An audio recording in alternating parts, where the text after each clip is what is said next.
Welcome, everybody. I am Jesse Mogul, and thank you for joining us on the American Contingency Podcast. We are a united nationwide community of steadfast Americans ready for any challenge that comes our way. We inform, equip, and train so you can prepare, respond, and recover from any man-made or natural disaster or situation. And let me wish America a happy birthday. The 4th of July. Happy 4th of July, everybody. This is one of my top 3 all-time favorite holidays. They are in no particular order: Super Bowl Sunday, 4th of July, and New Year's Eve. I love the 4th of July. To me, this is just the most splendid holiday of all the holidays. I know you didn't hear Christmas, you didn't hear Thanksgiving or Halloween. Nope, those do not make my top 3. It is Super Bowl Sunday, it is 4th of July, and it is New Year's Eve. And this is absolutely just a beautifully beautiful. It's not that beautiful. Hold on. Let me roll it back. It's been cloudy all week, but it's a beautiful day anyways. I have already seen a fireworks celebration on Friday night. I'm going to see another one tonight on 4th of July. And I thought, what better day to celebrate the United States than on the American Contingency Podcast, on the show that is being dropped on the 4th of July. And I had to call in some reserves on this one. I am now on take 6 of this podcast. Take 6. And I have been doing podcasts for years. I have interviewed hundreds, if not thousands, of people. I have written hundreds upon hundreds upon hundreds of articles, and I generally don't have a problem hopping on a microphone and speaking my mind. But this isn't the Jesse Mogul Show. This is the American Contingency Podcast, and I want to be on brand in as much as I want to be speaking for the greater part of our community and for the people out there who are diligent in their citizenship and those that care about themselves and their family and their loved ones, and they're about the community and the leadership and all of the categories that we do. And I had to call in some reserves. I had to call in Tom Rigsby on this one. I had to get some input from him because when I called him, I was already on take 5. And the reason I have stopped and started this podcast so much is that I wanted to talk about why I love the United States of America, why I think that we are an exceptional country. I do not think we are the best country. There are way too many criteria, and that is way too subjective to perspective. I'm not going to sit here and try to argue the merits of whether we are the best country on the planet, because that's just too much. And honestly, I just don't think we are. I don't think there is any country that is the best country on the planet. I think every country has something that they're doing that would be considered as exceptional. And I absolutely think the United States of America does a lot of things exceptional. But I had to bring in Tom Rigsby's opinion on this because I kept stopping it because there was this want to discuss why America is so amazing and why we should celebrate our Independence Day and the founding of this country and all the ideals that were laid out in the Bill of Rights and in the Constitution and what our founding fathers did. But it's tough to do that when there's also so many things in our history that, looking back on it now, I know the country as a whole would prefer to have done differently. It's obvious, right? We can go back to the founding fathers. Obviously, breaking away from England, kudos to you guys, right? Keeping slavery in the Constitution, probably not a good thing. So, what we can look back on and think about what this country has done is that it has managed to forge an empire that has spanned, we're coming up on 250 years. And it has been phenomenal in so many regards. And in so many ways, again, hindsight being 2020, we can look back at some of the things that we've done as a nation and not exactly be proud of ourselves. And what I would like to utilize as the cornerstone for this episode, because I'm done hitting stop. We're just going to lay this out here and we're going to post it up. And this is something that Tom and I discussed when we were on the phone, is that which divides us does not need to define us. And there is a lot of division in this country. And for a lot of people, they may not want to celebrate the flag. They may not want to stand up whenever the Star-Spangled Banner and the Pledge of Allegiance and any kind of patriotic song is played, because maybe they don't feel like the flag stands for what they stand for. I had somebody, sidebar here, so I wear an American flag belt buckle. Love this belt buckle. I've worn this American flag belt buckle for years. And when I say years, it is well into a decade here. I wear that, I'd say, in any given year, 300 out of 365 days. And somebody saw my belt buckle while I was away on a trip to go see the Grateful Dead. And they saw it and they go, well, isn't that a little Trumpy? Me wearing an American flag belt buckle, and I got called Trumpy. Now, this is not going to delve into politics, because my political opinions, they have no space for this show. I have no want, need, or desire to sit here and get into that kind of conversation. But the fact that somebody would see an American flag and think Trumpy and not think of America, because the flag stands for America. The flag stands for the United States of America. If the flag was going to stand for any person, then it wouldn't be one person, it would be people, and those people would be our active military and our veterans, if the flag was going to stand for anybody. And certainly, I could enjoy the conversation where somebody said that the flag does stand for all of our active service members and our veterans. I wouldn't argue that at all. I stand for the flag because other people have fallen for it. I stand for the flag because other people have laid their lives on the line and in many cases sacrificed the ultimate sacrifice, their lives, to defend what occurs within our border.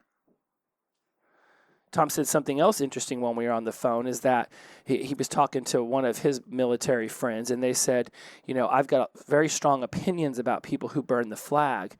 Like, I would not burn the flag, but I would lay my life on the line for that person's right to burn the flag. And that might be a very divisive sentence whenever you hear it.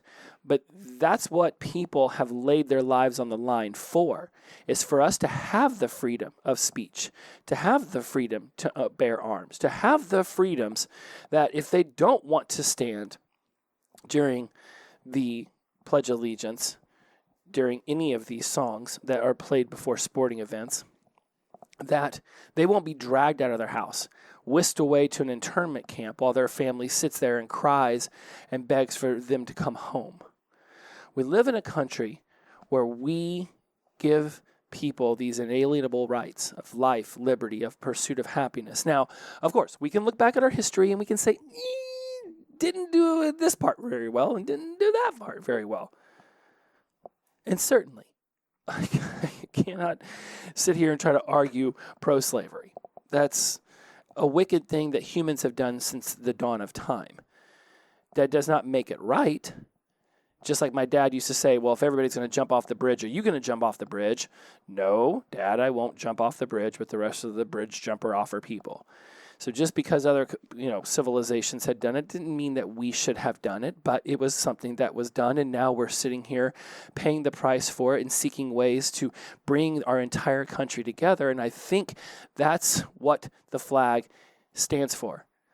This united opportunity to stand underneath one common symbol and say, sure, things aren't going that great today, but as long as we don't let what divides us define us as a person, as a people, as a community, then there's hope. Not everyone is going to accept every other person. I don't even like everybody. So why would I think everybody will like me? People can say whatever they want to say. We have the freedom of speech.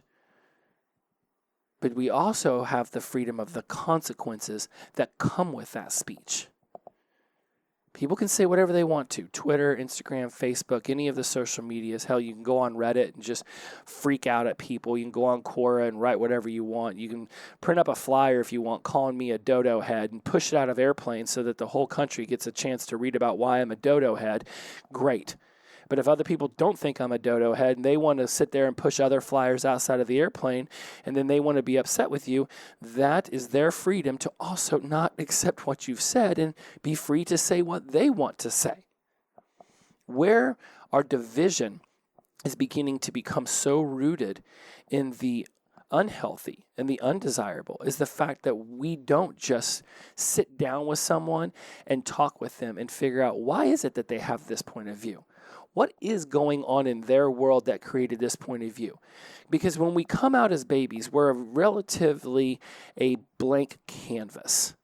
We are this just amazing human being, right, that is going to have imprintations and implants from all these people, right, from our parents and all of our familial ties and from society, and now, of course, with television and media and then other social circles. Like, we are just gobbling up information. We have no clue what anything means, and we are just gathering in information.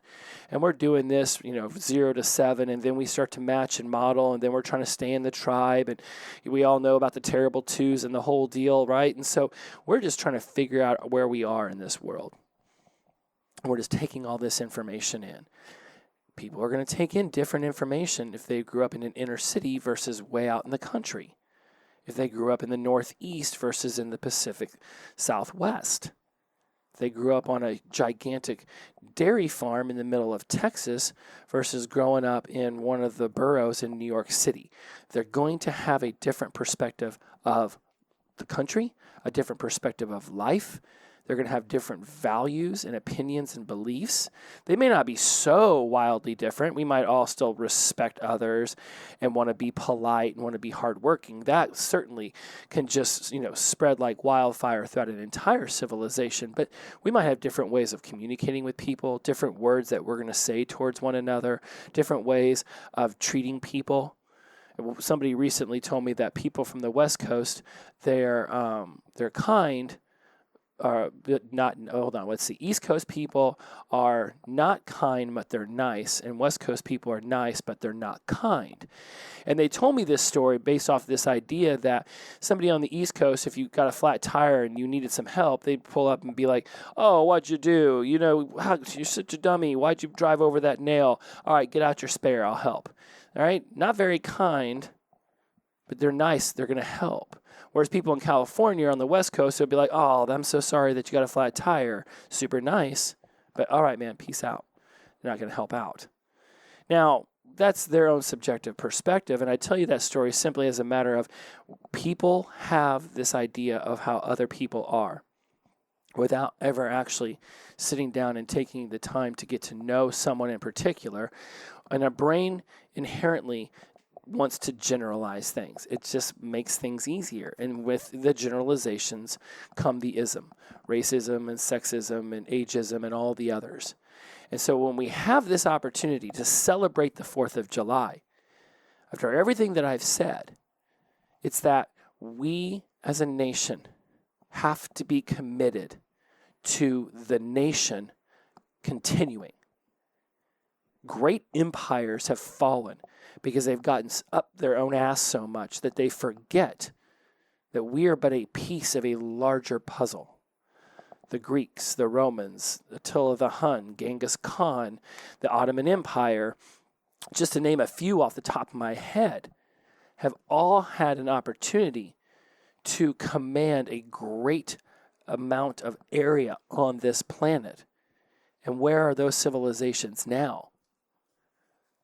We certainly can look at this century and say, man, we came into it pretty hardcore with 9/11, right? Then we had the whole financial collapse at the end of the aughts, right? We roll into the teens, our first black president, but then we have Trump as our president. And now we're rolling in with the Biden presidency, and a lot of people can look back on this last, what are we at, 15 years now almost, going on 16, and it say, man, there's been a lot of calamity. There has been a lot of things go on that not so thrilled about. This has been a tough century for us.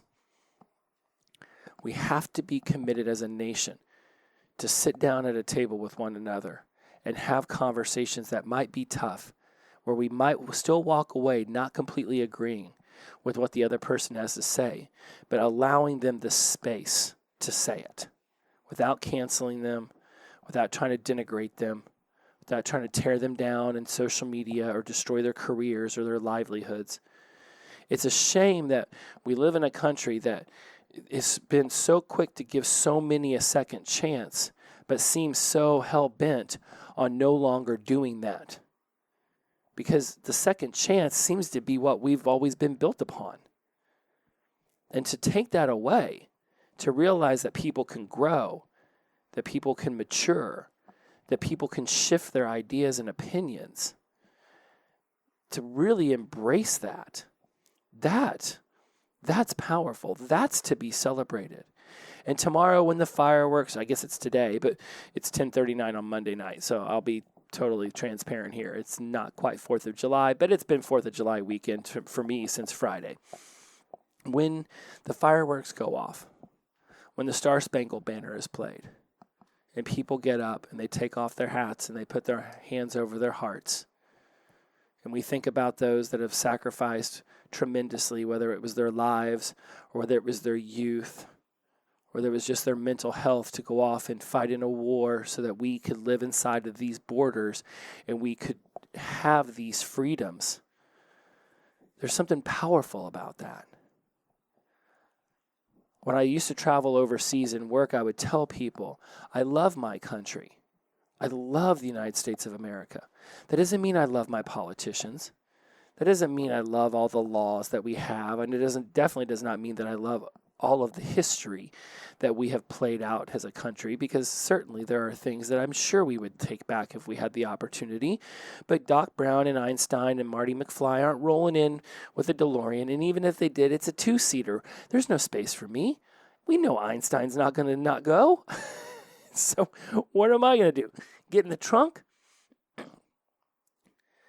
We are a nation that can thrive and we can survive. And not only that, but we can continue to push for and be the leaders of the innovation that has led this world to some of its greatest wealth, to some of the most amazing countries that are also celebrating democracy. But here's the thing. We have freedom of speech, and we have our Bill of Rights, and we have this amazing Constitution, but it is not guaranteed to be here forever. Tom brought up that, Canada doesn't necessarily have freedom of speech anymore. It can go away. Things can change. That's why it takes the diligent among us to make sure that we don't slip too far away from what made this country great. I hear a lot of people talk about going back to American values, going back to the way things were. And I'm not really sure what time period most people think that occurred in. I've asked people. They're not even necessarily completely sure.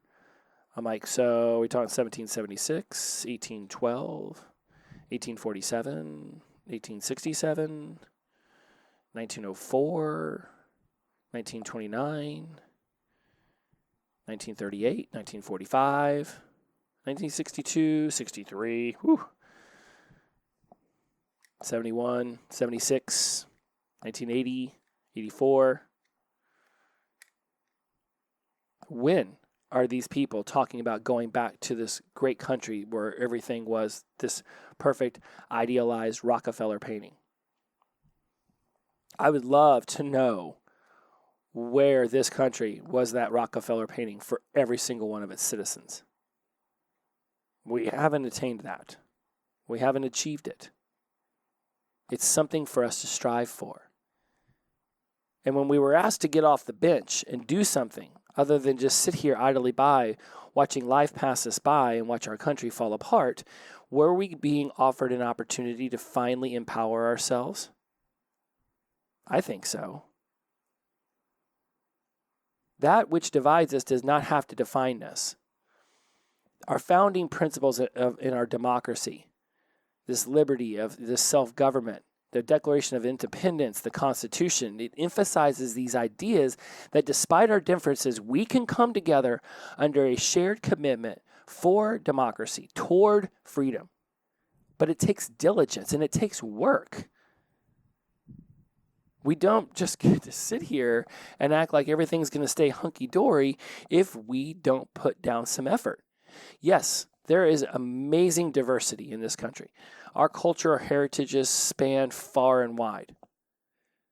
Because of this diverse culture of the United States, there are so many different ethnicities and traditions and languages that we have demonstrated our capability of living together with these differences. In fact, we can celebrate these differences.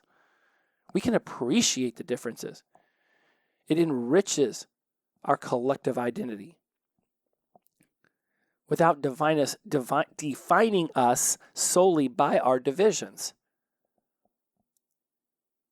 Yes, it is true that in our history, the Native Americans and the African Americans not treated so greatly way back then, and many would debate and argue still not today.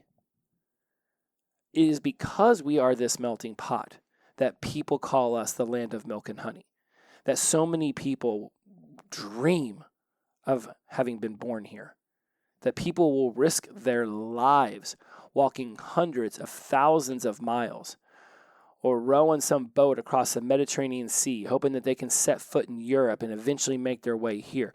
People have risked everything to get here because of what we stand for. The freedom, the individual liberties, this recognition and the protection of our individual liberties, our freedom of speech, the freedom of religion, these equal rights, they affirm the belief that we can embrace diversity of thought, of faith, of identity, while also upholding the shared values of life and liberty and justice and equality. We have pushed this planet so far, so fast, in so many good ways. Why can't we also be the leader and the innovator in the acceptance of all of us as amazing human beings? Sure, we got scientific and technological advancements out the wahoo. We have built bridges as far as the eye can see. We've got Einstein and what he was able to accomplish when he was on American soil. We've got, Henry Ford, and you got Thomas Edison, and you've got Tesla, you've got Steve Jobs and the Elon Musks, and you've got all these amazing inventions that we, brought about that ushered in the Industrial Revolution. We were able to build these metaphorical bridges across the divides that so many other countries have allowed to crumble them. We have used them to strengthen us. We have spread our message around this planet. We seek to foster collaboration, to promote the shared pursuit of knowledge and progress. Have we always done it with the highest integrity or with the other people's or countries' best interest at heart? Again, we have certainly made our mistakes. I will not argue that point. But we've also sought to usher in a whole new way of life that we hope other people will embrace in their own way, their own democracy. The Greeks were the very first democracy, that's known, and they didn't do it all that great. They crumbled. They certainly had their issues. The Romans did whatever the Romans did, and certainly we've seen many other empires come and go. It's the innovation. It's the ability to put people in charge of their own lives. Think about the entrepreneurship, the spirit of innovation in this United States of America. We have these shared aspirations, these ideas, these opportunities for economic growth. Where people are born does not have to be where they die. That people can work hard and they can, be mindful of their money and their finances and their health and their emotions and their families, and they can actually transcend the divisions that in other civilizations would have held them back. But in this country, we don't have to be held back. In fact, if anything holds us back, it's our own limiting beliefs about what we can achieve, or about other people, or about our community. The resiliency and the ability to overcome challenges throughout our history has been one of the reasons I love to celebrate us so much on the 4th of July. Yes, we've had economic crises, social injustices, and certainly plenty of national tragedies. But these experiences, they teach us that adversity brings us together, that we have this inspired and motivated collective action, and it proves that we can rise above divisions to rebuild and strengthen our communities. The aftermath of 9/11 was one of the most united nations I have ever witnessed in my life. Everyone was flying American flags, and we had our heads up, and we were saying hello to strangers on the streets, and we cared about other people. Obviously, over time, that begins to dissipate, and we go back to the way things were, but it's unfortunate that we have to wait for a national tragedy to bring us together. I keep saying that, it's going to take, another world war?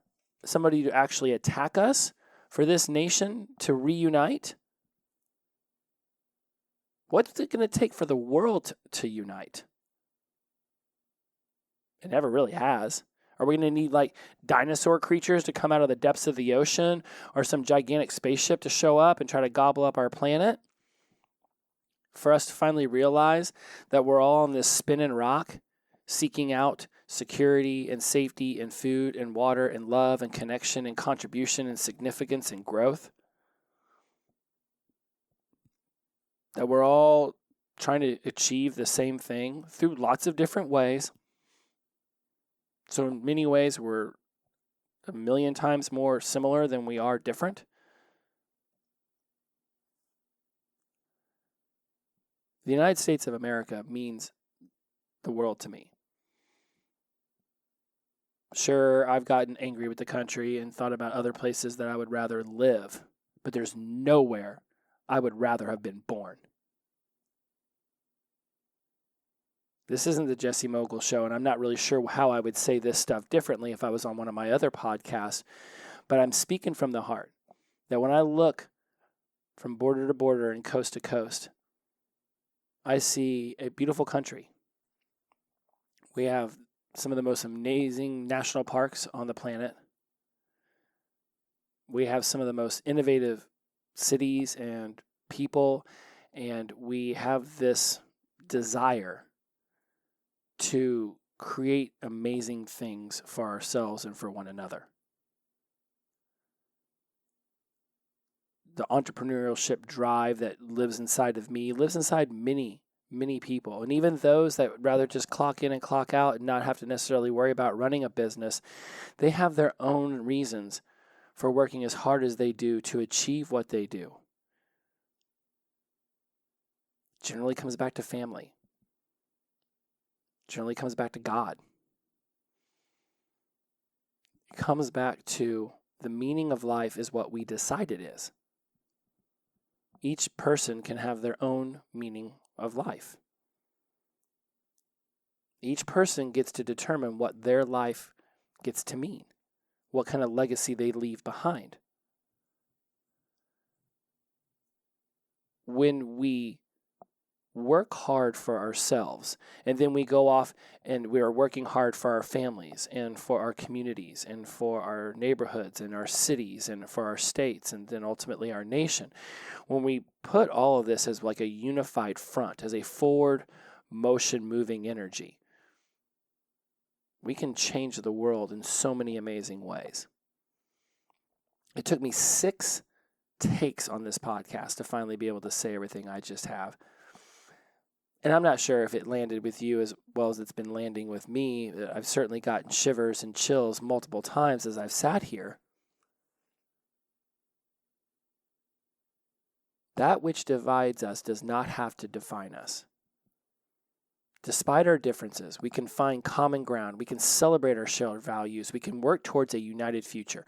The principles, the events, and achievements we discuss demonstrate the power of unity, resilience, and collective action in shaping a nation that transcends the divisions, that transcends all of the arguments, and that transcends space and time. We can move forward, but we have to be willing to move forward together. When I watch post-apocalyptic TV shows like The Walking Dead or any of them, right, any of those, it seems like humans get so hungry and thirsty that we're willing to destroy one another over a can of beans. When if we would just work together, we wouldn't have to eat cans of beans. We would have fresh fruits and vegetables and fresh meat and fresh water. Recently, I was watching some YouTube videos about resources on the planet. And it said that if the food resources could be dispersed in a more equal manner, that there would not be a hungry or thirsty person on this planet. That the problem is that the resources are just where the resources are at. And when Elon Musk recently was doing an interview that I watched, and somebody said, well, do we have a resource issue on this planet? He's like, no, we are nowhere near a natural resource calamity. There's no chance for a natural resources collapse. That's a non-issue. And I was like, I have to see where he's coming from. I think I could agree with that because we have plenty of natural resources. This idea that we're going to run out of fresh water when desalination exists, this idea that we're not going to be able to have the land and the appropriate soil to be able to have, working farms and livestock in order to continue to feed the world's, insatiable appetite for protein isn't true. We've got people developing skyscraper farms and figuring out ways to move cattle around differently. Like, we are an innovative species when we work together. Yes, people have different hair colors than me and eye colors and skin colors and different religious beliefs, and they have a different background, but it doesn't mean that they're my enemy. Doesn't mean everybody's my friend, but just because somebody's not my friend does not make them my enemy. When I was brought in to do the podcast, when I was brought in to help write the blog posts, one of the reasons I felt so driven to be a part of American Contingency is because of this strong belief around community, around family. Hell, family got me to leave Los Angeles, and I didn't think I'd ever leave that city. Okay, COVID definitely played a part, but where I landed when I left Los Angeles was with family, community, family, paying attention to what's going on around us, caring about other humans, knowing that they can also care about us. On the 4th of July, if there is something to celebrate, it is that we are here. That we don't have to listen to the media who tries to divide us. That we can just go knock on a neighbor's door and say hello. We can hold the door for somebody at the convenience store. We can say something nice to the cashier at the grocery store. We can see somebody and just be polite. When the development of this entire company was being laid out in an inspirational video by Mike Glover, I don't think he ever could have seen how far and wide this movement would grow. How much it would matter to people. And certainly, even within our own company, there are people who are divided about the way that it's going or where it could be going or what it's done or what it could do. That's great. Because it's in those conversations that innovation is brought forth. Surrounding yourself with a bunch of yes people is just going to get you a whole bunch of what you've already been doing. And this is a country that was built upon breaking things and making them better. So maybe we are going through a rough patch right now. Maybe it's been a long rough patch. For some people who know history, they probably could go all the way back into the 60s and 70s and say, man, it wasn't going that great then. And look what happened in the 80s. And then look at that in the 90s. And look at that in the aughts. And look at that in the teens. And oh, goodness gracious, where are we going in the 30s? Certainly. We could always look at things pessimistically. But if you choose to look at things optimistically, then you can see these growing pains that we're going through right now as just another one of the many stages that an empire has to go through if it's going to stand the test of time. And not many empires have lasted into that 300-400 year range. We have the opportunity to do that. But it's going to take a unified front where we can allow some levity if somebody says something that we don't agree with or uses a word that somehow offends us because they just didn't know, or they do know. And they're exercising their freedom of speech, and you have the freedom to exercise yours right back. But just because I'm not your friend doesn't mean I have to be your enemy.